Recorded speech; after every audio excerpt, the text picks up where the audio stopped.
فوراً ایک جملہ کہنا شروع کر دے. حضرت مولانا اشرف علی تھانوی رحمہ اللہ نے طریقہ سکھایا.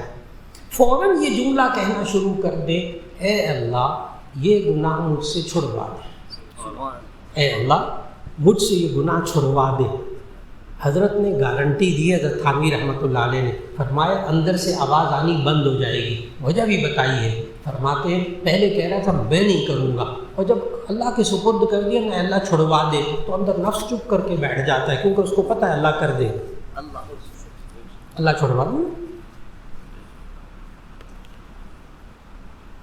ایک صاحب نے کہا کہ والد کی نافرمانی کے بارے میں بہت سے ہم نے احادیث سنی.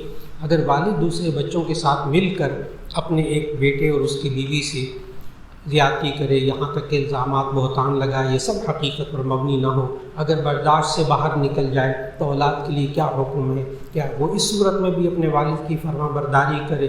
کس